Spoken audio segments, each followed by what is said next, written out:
নমস্কার বন্ধুরা, আশা করি সবাই খুব ভালো আছেন। স্বাগত লিপিকথায়। আজ শোনাবো আশাপূর্ণা দেবী রচিত গল্প শনিবার রাত দুপুরে। গল্প পাঠ ভালো লেগে থাকলে দয়া করে গল্পের শেষে একটি লাইক দিতে ভুলবেন না। আর যে সকল শ্রোতা বন্ধুরা এখনও চ্যানেলটিকে সাবস্ক্রাইব করেননি, গল্প পাঠ ভালো লেগে থাকলে দয়া করে চ্যানেলটি সাবস্ক্রাইব করে নেবেন। শুরু করছি গল্প শনিবার রাত দুপুরে।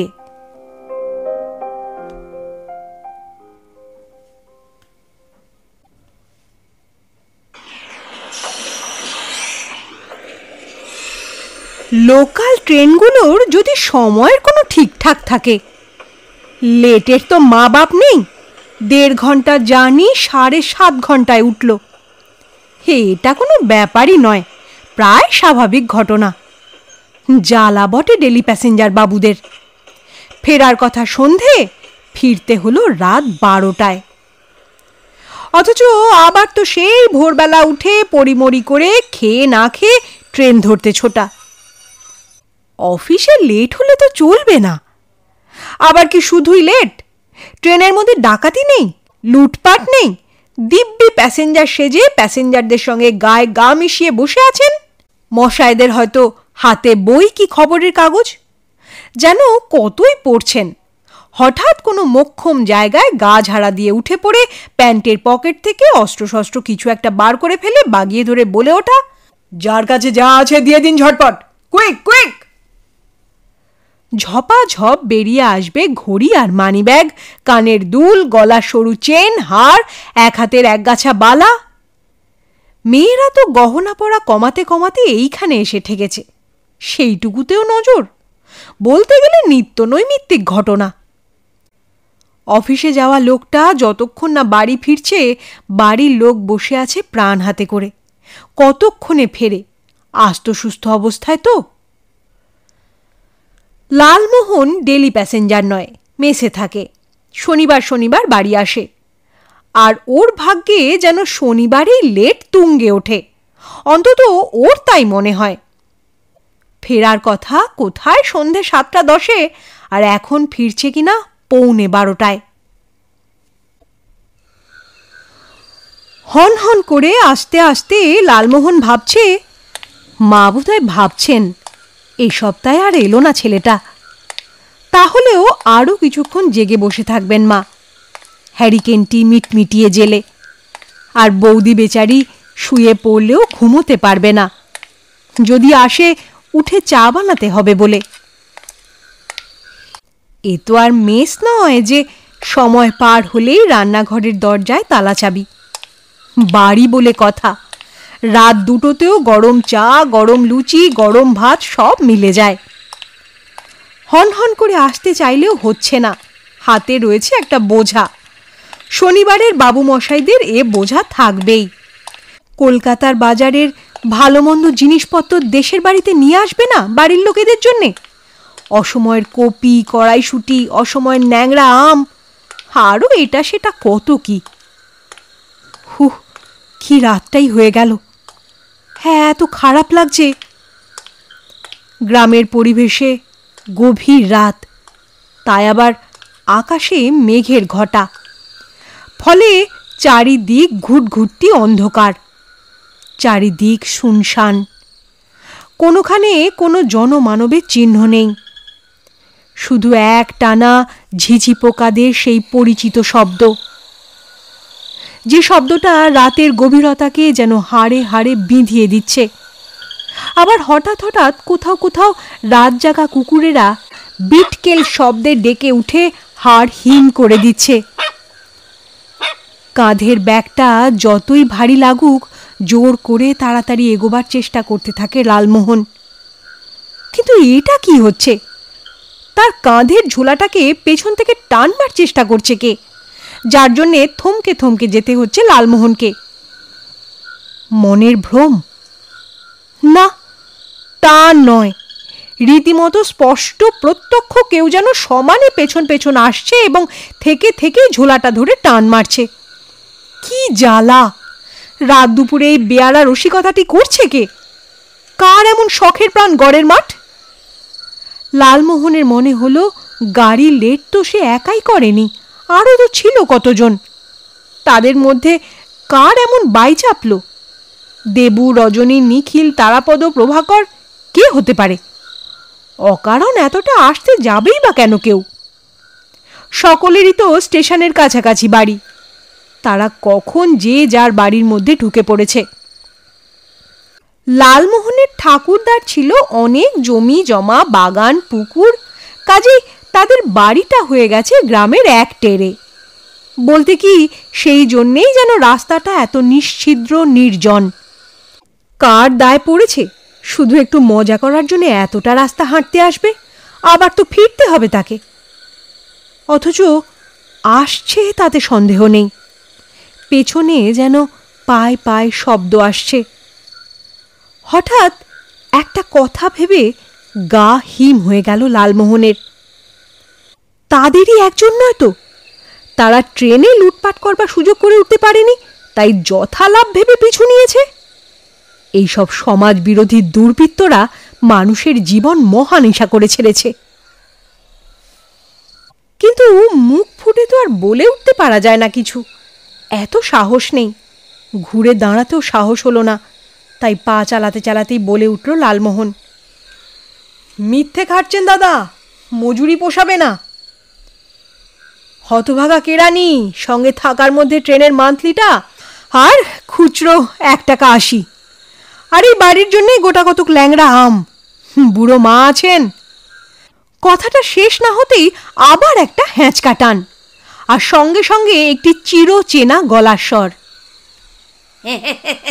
হ্যাঁ, ল্যাংড়া, আহা আহা, তাই কখন থেকে সুবাস পাচ্ছি, মনে হচ্ছে আসল বেনারসি ল্যাংড়া। গলা শুনে রাগে মাথা জ্বলে গেল লালমোহনের। হ্যাঁ, হ্যাংলা পেটুক নোলা দেগো গাঙ্গুলি বুড়োর এই কীর্তি! এতক্ষণ ধরে ভুগিয়ে মারল লালমোহনকে, আর ভয় খাওয়ানো! রাত পোহাতে তর সইল না, এখনই পিছু নিয়েছে বুড়োটা। সত্যি আমগুলো ফার্স্ট ক্লাস, দামও তদ্রূপ। কেনার সময় মনে পড়েছিল লালমোহনের, এর মধ্যে থেকে তো সেই পেটুক বুড়োকে ভাগ দিতেই হবে। রাতটা পোয়াতে যা দেরি, রবিবার সকালবেলায় গিয়ে হাজির হবে লালমোহনদের বাড়ি, আর ফোকলা মুখে হেসে হেসে লালমোহনের মাকে ডেকে বলবে, কই গো, কই গো বৌমা, আমার নাতি কলকাতা থেকে কি আনলো দেখি। দেখা মানেই তো জিভের দ্বারা দেখা। লালমোহনের মা যে এতে খুব আহ্লাদিত হন তা তো নয়, হবেনি বা কেন? পাড়া তুতো খুড় শ্বশুর বই তো নয়। বাড়ির লোক দেখার আগেই যদি তাকে দেখাতে শুরু করতে হয়, কার ভালো লাগে? ফল মিষ্টি হলে তৎক্ষণাৎ, আর কপিটপি কড়াইশুটি হলে স্রেফ নেমন্তন্ন পাতিয়ে যাবেন। আর দুপুরে তাহলে তোমার এখানেই ব্রাহ্মণ ভোজনটা হয়ে যাক বৌমা। বেশ যত্ন করে রেঁধো জিনিসটা, তোমার রান্নার হাতটি তো অন্নপূর্ণার হাত। এইসব তোয়াজি কথা। দু চোখে দেখতে পারে না লালমোহন বুড়োকে, তবু ভদ্রতা বলে কথা। দাদু, হ্যাঁ এত রাত্রিরে পেট ছেড়ে যে বুঝি ঘাটে এসেছিলেন? দাদু খেঁকিয়ে ওঠেন।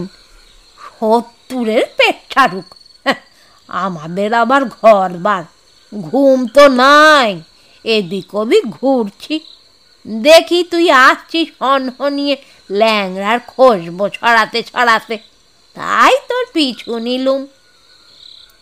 লালমোহন পা চালাতে চালাতেই ব্যঙ্গ হাসি এসে বলে, শুধু পিছু নিলেন, আমের থলি ধরে টান মারামারি করছিলেন না? গাঙ্গুলি বুড়ো স্বভাবতই খ্যাক খ্যাক করে হেসে উঠে বলে, তা মিথ্যে বলবো না, করছিলুম।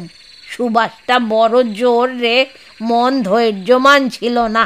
যত রাজ্যের বাজে বাজে মার্কা দিশি আম খেয়ে মরছি, ভালো ল্যাংড়া খাবার বড়ই ইচ্ছে হয়েছিল। তা এখানে কোথায় ও জিনিস? দে দাদা, দুটো দিয়ে যা আমায়। প্রস্তাব শুনে মাথা থেকে পা অবধি জ্বলে গেল লালমোহনের।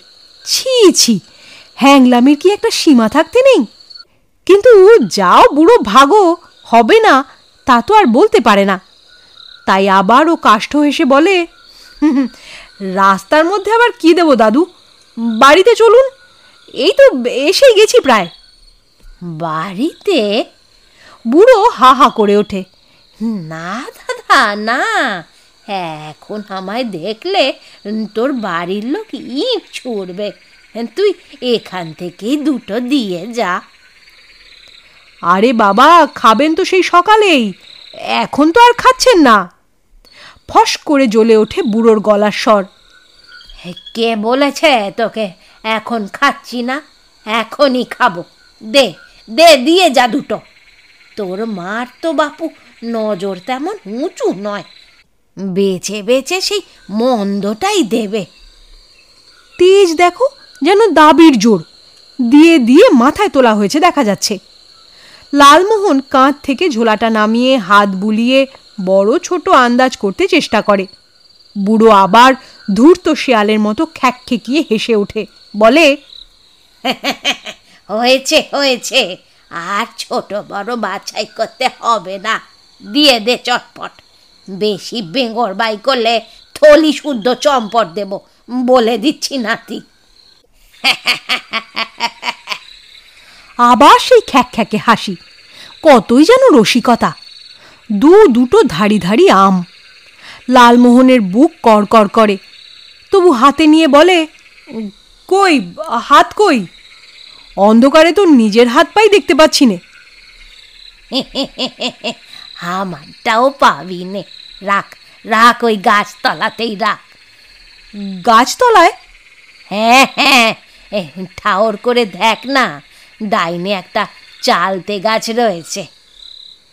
কি আর করবে লালমোহন, সেই বুনো চালতা গাছটার তলায় আন্দাজি আম দুটো নামিয়ে রেখে গট গট করে এগিয়ে গেল।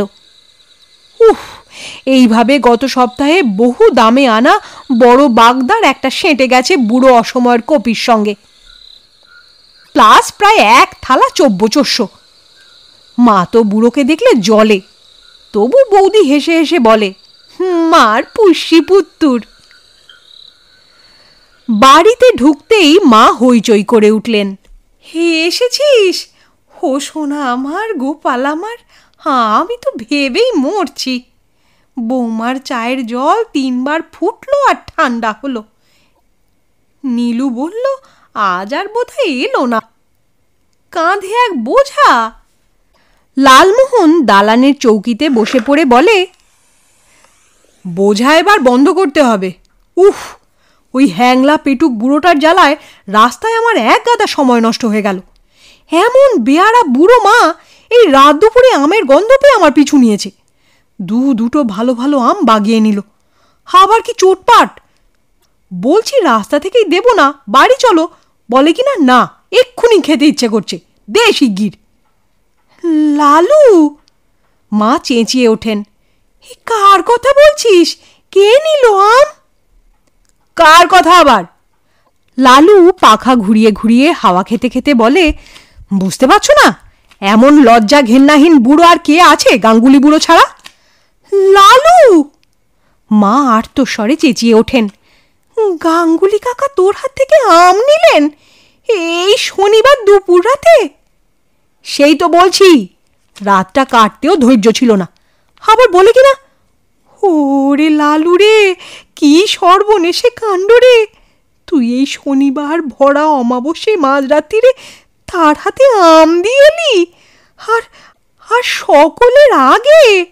ও আম কারো ভোগে আর লাগবে না রে। লালমোহন রেগে উঠে বলে, চাইলে কি করব, না দিয়ে পারা যায়? বৌদি তুমি বলো না। বৌদি আস্তে আস্তে বলে, আমি আর কি বলবো ভাই, তোমার কথা শুনে আমার তো হাত পা ঠান্ডা হয়ে আসছে। ও কি, ও কি মা, শুয়ে পড়লেন যে? শুয়ে পড়ব না, মা কাতর গলায় বলেন, হ্যাঁ এখন লালুর আমার ভাগ্যে কি আছে তা ভগবানই জানেন। শনিবার ভরা অমাবস্যে রাত 12টা। লালু, তুই ওই হাওয়া বাতাস লাগানো জামা পোশাক ছেড়ে ফেল, কাঁচা কাপড় পরে ঠাকুর ঘরে গিয়ে মা কালীকে প্রণাম করে আয়। বৌমা, ওর মাথায় একটু গঙ্গা জল ছিটিয়ে দাও না মা। ওরে বাবা রে, শনিবার ভরা অমাবস্যে আর গাঙ্গুলি বুড়ো কিনা তোর কাছ থেকেই। লালু এবার রেগে চেঁচিয়ে ওঠে, হলো কি তোমার? পাগল টাগল হয়ে গেলে নাকি? গাঙ্গুলি বুড়োর এই আমার আনা জিনিস বাঙানো কি নতুন কিছু? বেহেড বেহায়া পেটুক বুড়ো একটা।